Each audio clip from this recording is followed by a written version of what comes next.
Hi, I'm Steve Hayes, and welcome to This Is My Story. I love stories, and what I find most compelling about them is when I can talk to other people about what's going on in their lives. And when you hear everything that has come together to make them who they are, it's really powerful. So please listen along with This Is My Story.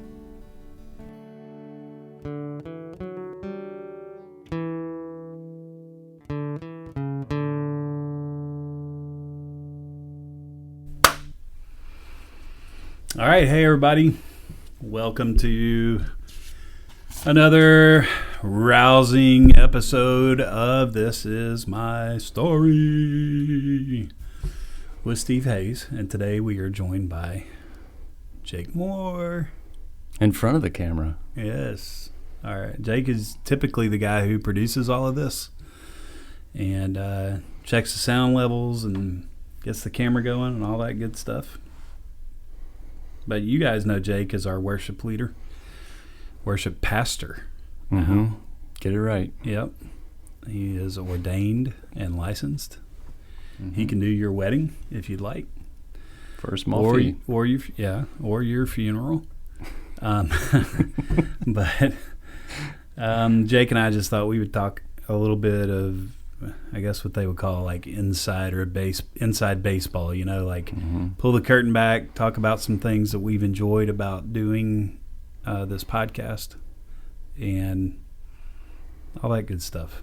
So where you want to begin, man? Let's talk about some of the stuff that has kept us busy during the COVID. Like just distraction type stuff to keep you from going insane while you're locked in your house or okay. Well, for me, I started off doing really good. I started off walking a lot around. We have a park behind our house, and so I started off walking and made that a big priority, and then at some point I just kind of like stopped doing it, and then I went like way the other direction where I really like our bed and I just wanted to lay in it all the time.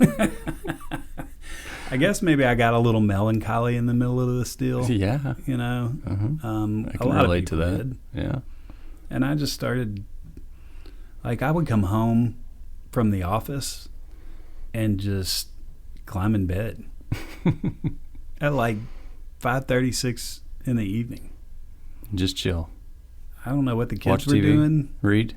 Yeah, I mean, the kids are on their own. And that's the nice thing about having kids that aren't too young. Right. You know, you're not worried about them killing themselves. Yeah, my kids are older now. My youngest is 12. Mm-hmm. And so they can kind of fend for themselves. They're not so dependent on mom and dad for every little need. And a lot of times they would just come in there with me. We end up talking or watching TV or something. But, I mean, I would be ready for bed, which has never been like me. I'm always the guy who stays up till 2 in the morning, you know, because I can't get my brain to quit working. But I don't know, something with COVID. So I started off with a bang and then just backslid. Yeah, but it was like that, though. Everything was like that. We started out high energy, like, let's take this on, let's make this happen. Then, like, as it just drug on, it was harder and harder to be motivated about anything. Remember how excited we were? Like, we took the challenge. Remember that first video we made? Yes. Oh, it was one of the best things we ever did. Yeah, the one with the Good Samaritan deal? Yeah. Yeah, it was awesome. I remember as I was making it, I was like, we are setting the bar way too high because we're not going to be able to do this again. We haven't done next one week. since. No. No. It was so good, though. But we were so excited about, hey, this is a new possibility. This is a new avenue of getting church in a different format. And within like 2 weeks, you and I were just like, I'm so done with this. This sucks. I hate doing church this way. Yep. And it's a true story. It's so much better now to have people in the building and to kind of see the light at the end of the tunnel. What about you? What have you done to kind of keep yourself going? Well, during COVID, I don't know that I had any, like, I probably needed to have some sort of hobby or something. I painted my car last summer, so that was good. Oh, yeah. But here recently, honestly, it's probably correlating with everything opening up, but I cannot stop working out. I work out nearly every day after the kids go to bed. Really? I just in my house, I do push-ups, pull-ups, sit-ups, and I have some dumbbells, and I look up these YouTube workouts, and like I'm addicted. Can't get enough of it. No, I've been talking to Daniel Shook too much too. So is Daniel a workout? Yes, dude. Lord. Like, I probably shouldn't say too much. I don't want to get him in trouble with his job, but that guy just he works out in the morning before he does any work, and then after, like at lunchtime, he works out, and then I think a lot of times he takes Ashley up there after she gets done with work. Really? That dude, yes.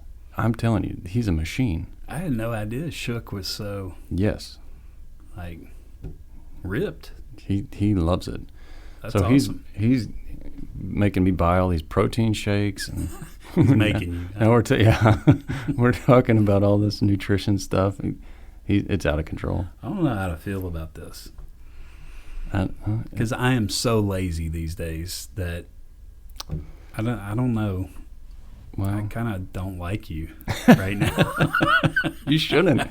Did you remember last night when I was like flailing on the floor in front of you and Damien? Yes. There was some kind of like some weird kung fu push-up that Shook was trying to get me to do that I couldn't do. It was like my hands like above my head, like laying on the ground, hands above your head, one on top of the other. And you're supposed to be able to do a push-up from there. How in the world Shook's does that Shook's work? I have not seen it happen. I don't want to know. But I could not do it.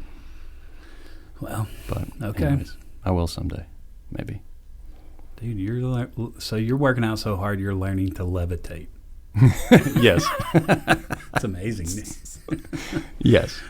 Well, that's exciting. I mean, it's a positive thing to do. Yeah. I mean, I feel better. I feel like physically feel really good, That's awesome. which is nice because I haven't for a while. Well, last night, I want you to know, I got out of bed and I walked to the pantry and grabbed a bag of chips and walked back to the bed. And I was exhausted. That's my workout. Well, you got to start somewhere. Got to start somewhere. So, man, we've been doing this thing for a little while now. We've got like 2 seasons. And basically, for those of you who listen to this, what constitutes a season of our podcast is when we kind of run out of people to talk to and we have to regroup. Right. And so then we'll take a little break and regroup and record some more. Uh-huh. And then, we'll kind of come to the end of that, and then we'll regroup and record some more. So we're about to start the 3rd season. Mm-hmm. Usually a season consists of about 8 episodes, roughly 7, 8 Something episodes. like that. Yep. And people have been so great to let us do this. Mm-hmm. A lot of people come in here nervous. Almost all of them. Some people that I would never expect to be nervous. Yes. Are just beside themselves about it. There are still people out there who we've asked to do this who are avoiding us because they're just nervous. I guess it's just Lauren the microphone. Venables. Yeah, that's right. We're talking to you, Lauren. It's just nerve-wracking to get in front of a microphone. Mm-hmm. And I think one of the other things that makes it hard for people, and this is probably my fault, but I am staunchly against scripting this thing. I don't want it scripted. I think you're right to do that, though, because it's not. So when people get here and they sit down in the hot seat with all the lights on them, the first thing Steve does is he starts talking to them about like the opener, and he kind of walks them through some of the themes that he's going to ask them about. But oftentimes I wish that I would be recording like immediately when they sit down, because when y'all start talking at first, you can tell it's just authentic and it's not forced or anything. Mm-hmm. And then oftentimes they'll have the kind of a very similar conversation about whatever it is, the little segue to get started talking. and it's never as good the second time Right. y'all talk about it. So you can't script it. You got to just sit down and start talking. Maybe that's what we should do, is just record and not even tell them we're recording. Yeah, and then sneak it just up on 'em. say, Yeah, by the way, we've been recording this whole time and we're going to use this. it's a good strategy. Were you nervous before? Well, then don't be nervous now. But it is nerve-wracking being vulnerable, even though I always like to joke that there's only maybe 3 people who listen to this. We know there's more. We actually had our 1,000th download. Yep. So y'all keep listening and keep liking and keep. We could use a few more reviews. So if you go on there and give us a review, that would be really good. But yeah, share it with your friends. Yeah, and share it. If you like it, somebody else might like it. And so we start out and I kind of walk them through, hey, here's kind of where we're going to go. Sometimes we end up going that way and sometimes we don't. But what I often look for is just a theme of, like, if you're talking about something and there's a theme that emerges, then chances are I'm going to stop down and ask you about that theme. Or if there's a crisis moment that you just kind of want to glaze over, I'm like, let's stop right there and pull that out. You've gotten really good at that too as we've gone on. I've noticed, like, the follow-up questions are I don't know how you even come up with them, because I don't either. You'll ask somebody and I'll be like, man, I didn't even want to know the answer to that, but now I do. Yeah. That's the perfect question. That's like so much of what I do. Yeah. I have no clue what I'm doing. Just wing it. It just goes. So, few episodes that really stick out to me. I think Breezy and Brittany Elder stick out to me because they're still to this day the only married couple who came in and did this together. Right. And I mean, they talked about something that most people probably deal with but don't talk about. Most men deal with some form of sexual deviancy. Honestly, men are, we're wired for sex, and we in this culture there aren't a lot of good places for that desire to go. And with everything being so accessible through the internet, through our phones, men just have a tendency to wander into those areas, and not really wander into them, but seek them out. And so to hear a couple that's been affected by pornography, and how they work through that and how they've stuck with each other through that, man, you just don't hear people talk that openly about that subject very often. Right. So that sticks out to me. What about you? Which ones kind of jumped off the page? Well, I think my favorite moment of any of these that we've done is Michaellanders, when he was describing the time that he got offered the job to be the basketball coach at Navarro, and he was like, had to pull over on the side of the road because he was just weeping, and because it was just, I could relate so much to him, like just feeling stuck and like I was doing something that I was made for more, and just feeling stuck, and like the way that he described how God just kind of reached down into that moment and gave him this gift that he had been waiting for so long, and the relief. Yeah, it was a cool moment. It was cool. I really enjoyed that. It was cool, and it was cool for who Michaellanders is. He's a guy with a very high position in leadership at Navarro College, and he's a guy who's been a coach all these years, and he's not the kind of guy who's going to sit across from you and get emotional. Right. And so the fact that came out, he wasn't planning that. We didn't script that.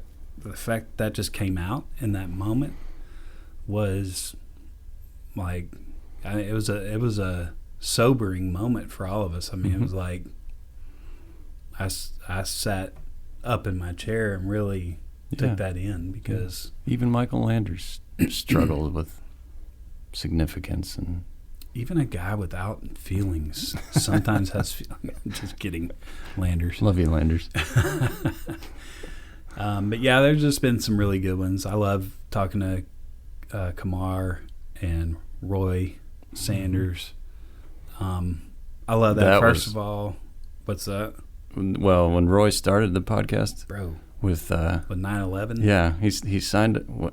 He enlisted in the Air Force, and it was like a week later, 9/11 happened. Yeah, I remember being over on my computer, like still kind of messing with the levels and stuff, and I was like, "What? What did he just say?" Yeah. Turned around, snapped my head around. Yeah, that was a cool story. That was a cool story. And I think, part of what I've enjoyed about this is the diversity. Men, women, blacks, whites, you name it. Hey, just getting to talk to a really good cross-section of people in our community has been good. And I think my favorite thing about this is we haven't had any big personalities, like famous people. We've had big personalities. Yeah. We haven't had yes, we have. well-known famous people on this deal. We've had people who are just, everyday people. Man on the street. Yeah, who are people we know. And I like it that way to a degree because their stories to me are much more compelling than hearing somebody who's living in some Hollywood mansion. Well, we don't have any famous people listening to this. Right. So it's more relatable that way. Well, it just goes to show you that everybody's life is compelling. And I think that's the other part of it. It's made me think, what makes your story important? What makes it worth listening to? And what I have found is that a crisis. Yeah. Everybody we talk to has had some failure or crisis or loss. Yep. But no matter if you're going to summarize it in one word, pain. And when you hear about somebody going through a pain, and then you hear about how their connection to God, their connection to Jesus has not only led them maybe to the other side of that pain, but has brought healing in a way that nothing else could. Man, it's so redemptive. It's really beautiful. Well, it gives life meaning, right? Because you're right. Like, you don't have to wait very long for some sort of tragedy to happen, either of our own making or some malevolence from somebody else. Right. Or just nature trying to kill us. Yeah. And so if that was all there is, then life would be miserable. And so to hear somebody confront something like that, with God at their side and guiding them through it, then all of a sudden you're like, okay, well, life can be good too, and it's worth slogging through whatever tragedy I'm in, because I can get to the other side and I can find meaning in this. Yeah, and it makes God real, in a way that nothing else can. Like we could do some apologetics podcast where every time we get in here, we could give some little factoid or whatever about, this is why God's real, logically. Yeah. Here's some more evidence and empiricism. Get our huge textbooks out. Yes. Cracking them. Yeah. But instead, we talk to real everyday people, and they tell us something that's absolutely riveting about their life. And when you finish hearing what they have to say, you come away going, like, your faith is built up because you go, wow, I've been there. I've had a moment like that. I can relate to that pain. Yep. I have a sense of that, and maybe God can touch me in the same way he did them. Yep. That's the power of stories, right? Yeah. People have been telling stories for thousands of years. Yep. And that's why we go watch Braveheart, Yep. We don't watch Braveheart because he was getting disemboweled on the table and he died, you know? Mm-hmm. We watch it because while he was dying, he yelled freedom, and then the Scottish people, used that as a rallying, and they were free. Yeah. And then, that's a compelling story. Yeah, and we watch it because his dad and his brother died in the beginning when he was just a little kid, and his Uncle Argyle took him and showed him the world, and all of that adds up to make him the guy who can yell freedom. Right. And that's what we've seen with people who come in here. All of Michaellanders' stuff, adds up, makes him who he is, and enables him to yell freedom, and it's Jesus. Yeah. At the center of it all. It's beautiful. So it's been a cool deal. It's been a cool deal. I'm so thankful that we decided to do it, and we would have never done it without COVID. Because we were brainstorming about what can we do in this time to reach out to people, to get stories out there, to encourage people's hearts, and it's just a unique way of doing it. And who knows how many people are actually listening and watching, but I hope if you are, that this has brought some joy to your life and brought some reality of the existence of God and of the ever-present help in your time of trouble that Jesus is. So I hope that has been your experience. Yep. Well, so we want to tell them we have a couple recorded. You want to tell them who we have lined up? Yeah, so we're starting back soon. We have Stuart Smith, who is one of my You could, dude. you could have just interviewed him without, if we didn't have a camera. You could have interviewed him on your own. You could have said the voice and then said the Stuart voice and gave the answer. Right. I could have been like, so Stuart, how are you doing today? Dude, I'm doing good. How are you, dude? Baby. Well, Stuart, what's it like being a State Farm agent? Dude, it's awesome.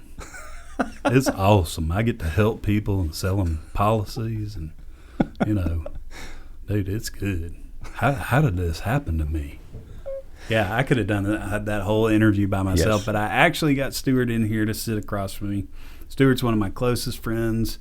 I've known him for a long, long time, and so I think what you'll be surprised by when you listen to Stuart's is you're used to hearing I joke around, and Stuart's voice, kind of goofball, Stuart, fun, happy.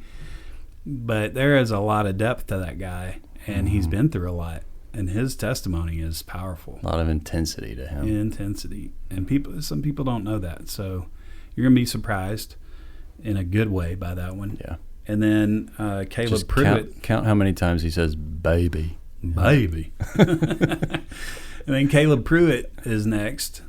And Caleb, again, one of these guys, you meet him, just seems like a homegrown, farm-bred kind of country boy, and nicest guy you'll ever meet. But when you hear his story, you're really going to be surprised at how much that guy has experienced of that's unique.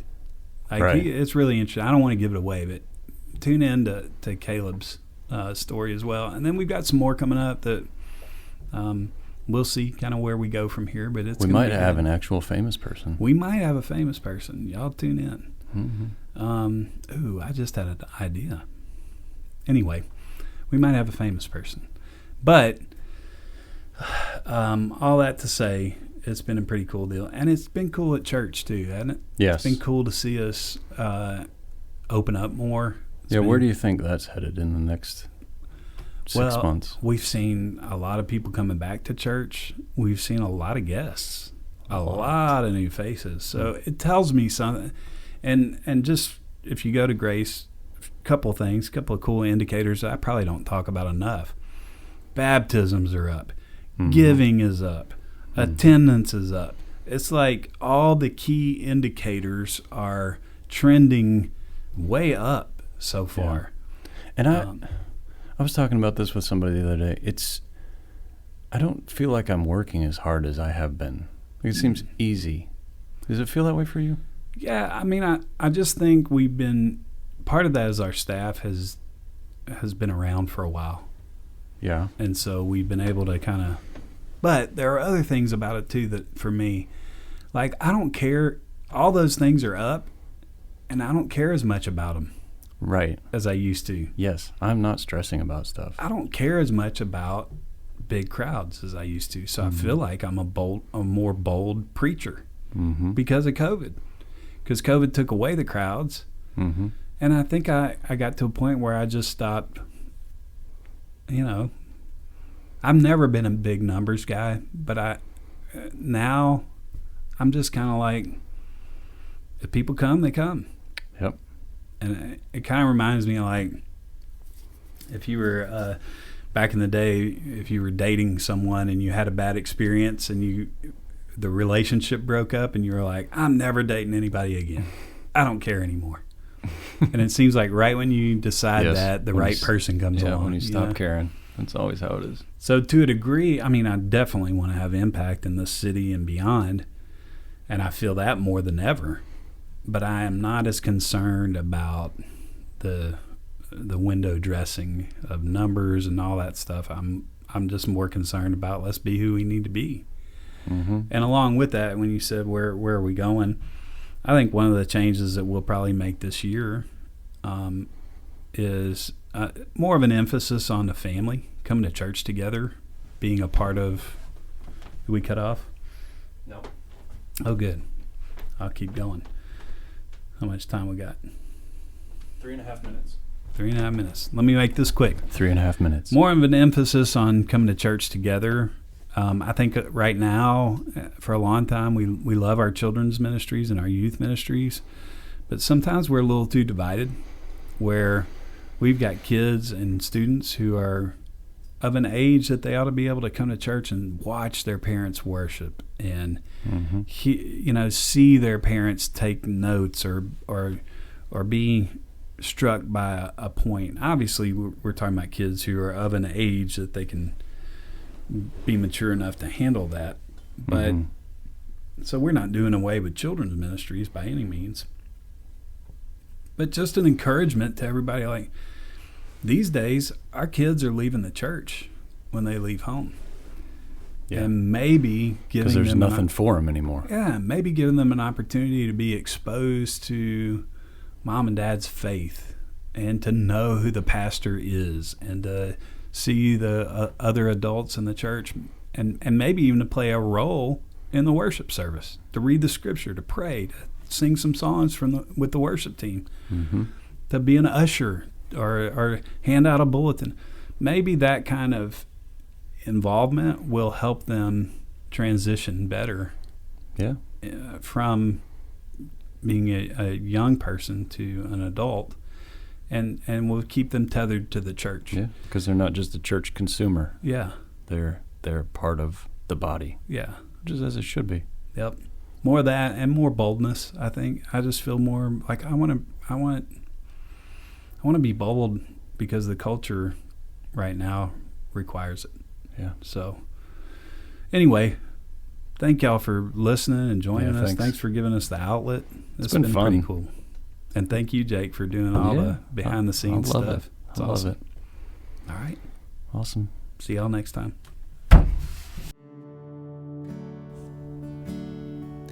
If you enjoyed our show, please subscribe. And if you'd like to spread the word, please consider leaving a 5-star review and tell your friends to subscribe too. Our video podcast is available on our Grace Community Church YouTube channel. This Is My Story is produced and engineered by Jake Moore and is a ministry of Grace Community Church in Corsicana, Texas. The views and opinions expressed on this show are those of the speaker and do not necessarily express the views of Grace Community Church. Thanks for listening.